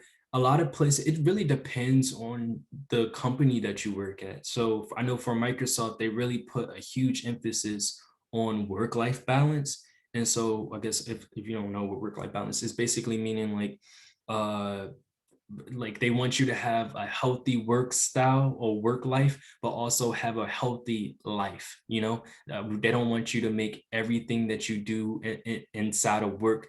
They don't want you that to be your life. They don't want you spending 16-hour days at Microsoft in the office there when it's dark outside, there again as soon as the sun starts creeping up. So like I think that's the best thing about working at Microsoft. I've always find time for myself to still go to the gym, find ways to, hang out with my friends and still do the things I love and hobbies. Like for instance, they have like flag football and basketball, even though I'm terrible at both, but I still play those things because my friends are there. So these are Microsoft ran.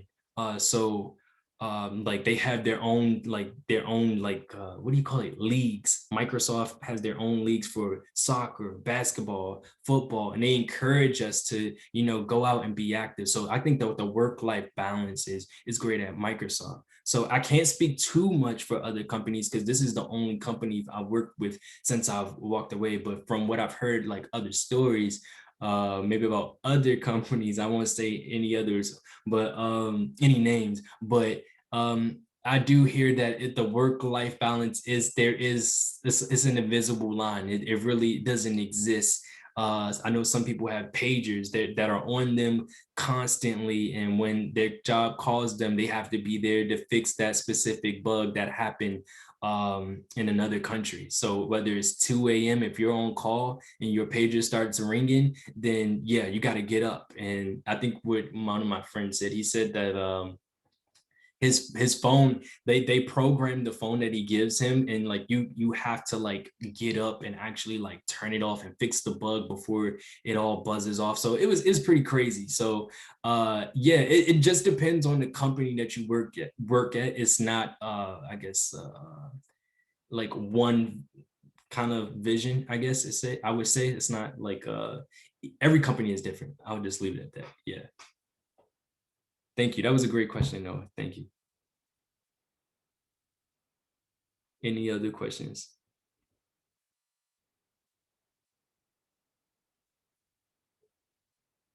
I have Cool. another question. Oh, okay. What's up, Bob? When you chose, to work for Microsoft, was there any other companies that you had, I guess, considered working for? Yeah, so there were a few. So I went to this thing. I was in this program called the Thurgood Marshall College Fund. It was like a leadership institute that I went to like the fall before. So there were a few companies there, including Microsoft. So interview with like KPMG, Kellogg's, and along with Microsoft. Those are the main three I can remember right now. But yeah, it was I guess my experience was a little different. I did like the interview in February, and then they let me know the March before I graduated in May. They let me know in March that I pretty much had the position.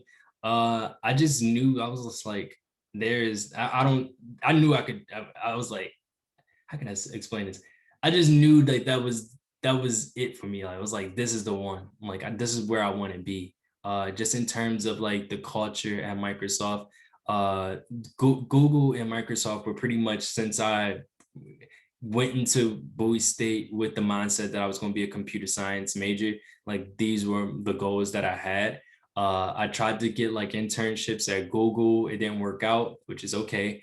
But I still was able to get internships. I had an internship at this place called Harris Corporation, just give a little bit more background on myself. But yeah, like I just knew once they gave me the offer, I was like, oh yeah, like it's worth it. And I wasn't like so afraid to just jump at the opportunity to move to Seattle, because it was like, I always have like, Maryland will always be home for me. And so, I can always go back and visit, and all my friends, well, ones that live there will still be there, but I know that they're still rooting for me to, grow and learn other things outside of my environment. So yeah, I thought it was pretty cool. I jumped at the opportunity.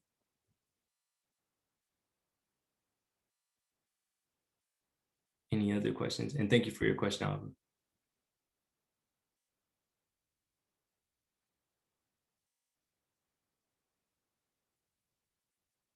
Okay, I'm gonna move on to the next slide. I think this is the last one.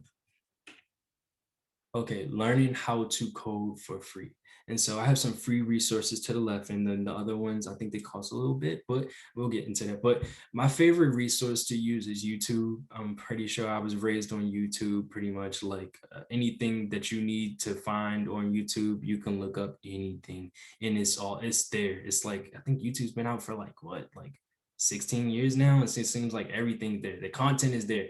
So just coding in any language, and just my advice is, if you have an idea or a project that you would want to like create, don't think about the language, don't think about the tools, just think about what you want to build, and then just find out what you need in order to build it. Kind of like that architect, just figuring out, okay, this is the house, this is the type of house they want me to build it out of straws. Okay, I guess I got to find a bunch of straws. Like, just figure it out, like whatever the project is, and then go from there. I think that's the best way to learn. But YouTube has everything. If you want to learn about C#, if you want to learn how to, I used to like, think like last thing I pretty much did was like a Spotify automation. So there was like this project where I was able to go in and take all the YouTube likes that I had, and then made sure that once my Python script ran, I can transfer all the songs that were in my YouTube likes over into my actual song library in my Spotify. So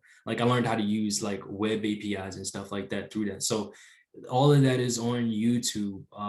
And then leak code, like that's probably like the biggest thing if you're like preparing for interviews, or just want a little practice. Leak code has like actual interview questions that you would probably be asked by big companies. I was asked some of the lead code questions at interviews sometimes. And so like it made it my life a lot easier understanding the process of how to solve problems and what kind of problems they would most likely ask.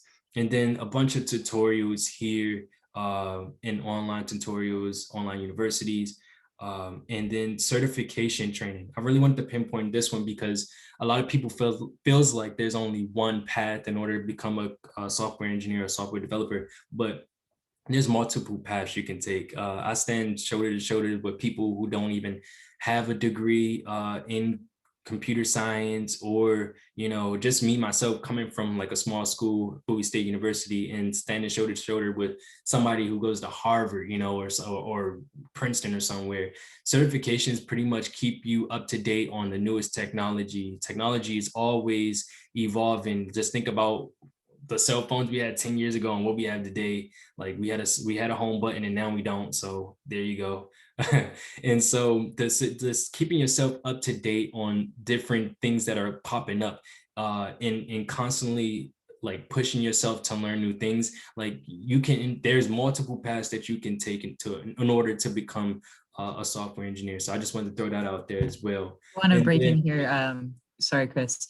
I want to mention to everyone, you do have some homework this week for next week's STEM presentation. We want everyone to create a w3schools.com account because next week the presenter will be going through with you guys that program and what the options are there. So I will send this out in an email as well, but just want to pre-mention that you guys should all be logging on to W3 Schools to create an account before next week. Great. Thank you for that, Kay. And then lastly, just other resources like Cracking the Code in Interview is a great book about like just learning software engineering and what kind of questions you can expect.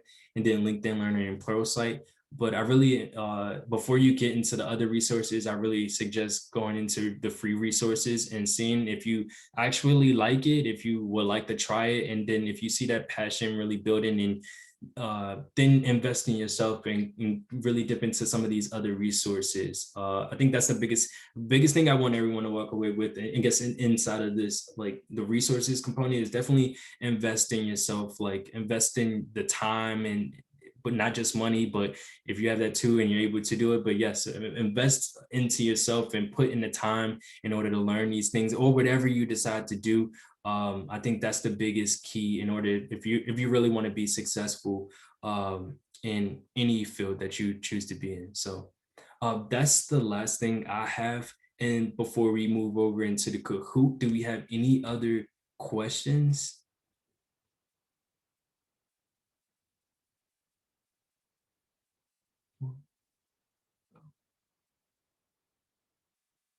Okay, awesome. Well, thank you for enjoying the presentation. I'm going to switch over into the Kahoot. So this is the Kahoot right here. So if you could go to Kahoot and type in that pin, this shouldn't last that long. So we should be good. It's about 17 questions in like 10 seconds each. Okay, I see Alva's there. Come on, guys, if you don't play the game, you won't find out who wins.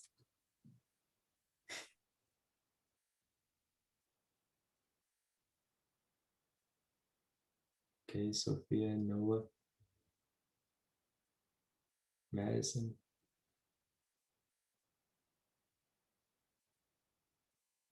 I'm not sure. Hey, Kay, do I have to hide my screen when I do this or?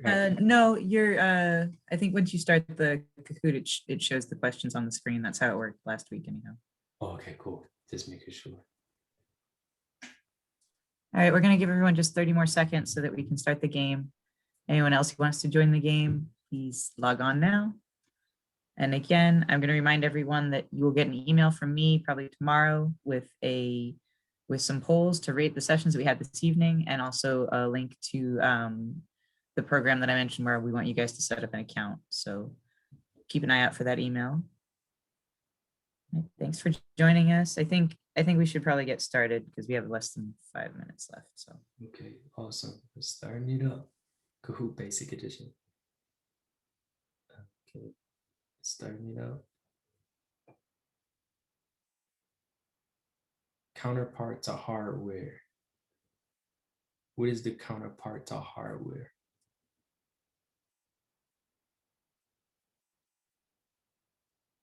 Okay, good. Everyone got that right. Good job. Okay, Chris is in the lead. Nice name. Computer programming is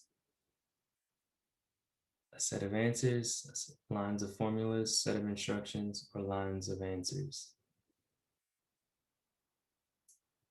Ooh, close one. So a set of instructions.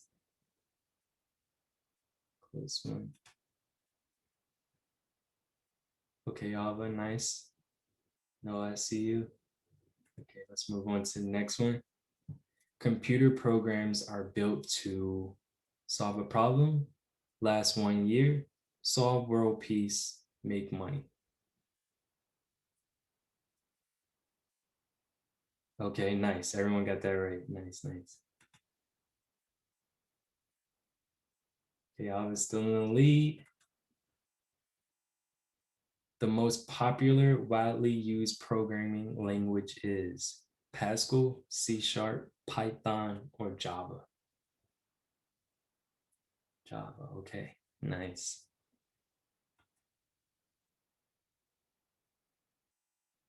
Okay.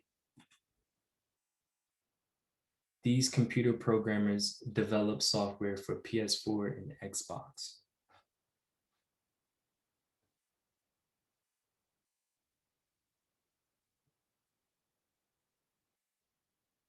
Nice, okay. Okay, Ava's back in the lead. These computer programmers ensure that programs are written correctly. Video game developers, mobile app developers, web developers, quality insurance. Quality insurance, yep, quality insurance. They try to break it as much as possible. And if they can't, then it's good. These programmers develop software for that you will find on internet browsers. These developers develop software for software you find on internet browsers. I'm sorry. So yeah, okay, great. I'm glad everyone got that right. No spelling error. I think we're coming to a close. The top reason most students major in computer programming: easy work environment, salary, their parents make them.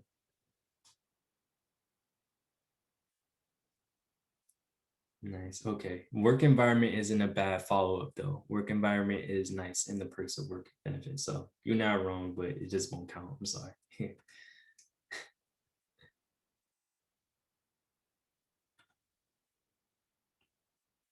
Experts who work for themselves: employees, part-timers, project leads, or consultants. So yep, consultants are the ones who are pretty much calling their own shots. They're talking to other businesses and kind of spearheading the plans themselves. Project leads are pretty much could work for other companies and still be a project lead. So nice. Hires computer programs to work for him or her.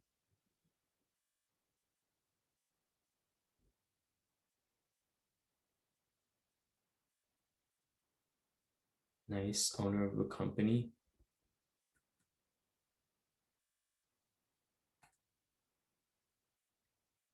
Google's blank blank was highlighted in the movie The Internship.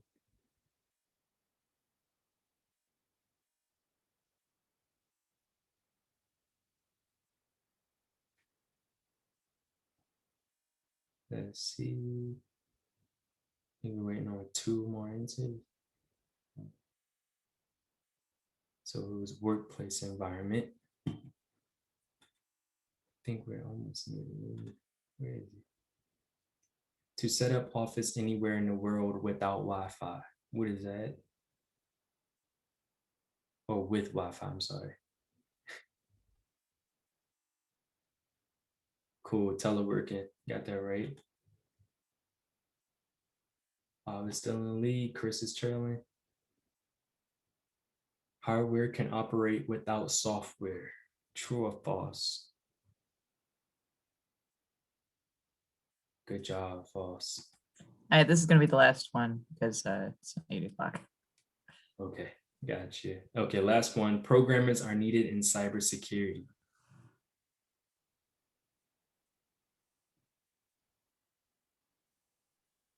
Awesome. Well, let's see who got the last one, right? I think Ava, you got it. Congrats, Chris, Noah, Odell, and Mason. Thank you. Thank you for having me as well. I appreciate it and good luck. All right, everyone, it is exactly 8 p.m. We really appreciate you guys sticking with us for both presentations. As I said, you'll get an email from me with a reading link for both sessions tonight and instructions for your very easy homework for next week, just setting up an account on W3 Schools. Thank you again for this evening, and we will see you next week. Same time, same Zoom meeting at 6 p.m. Thanks very much, everyone. Have a great night. Bye. Bye.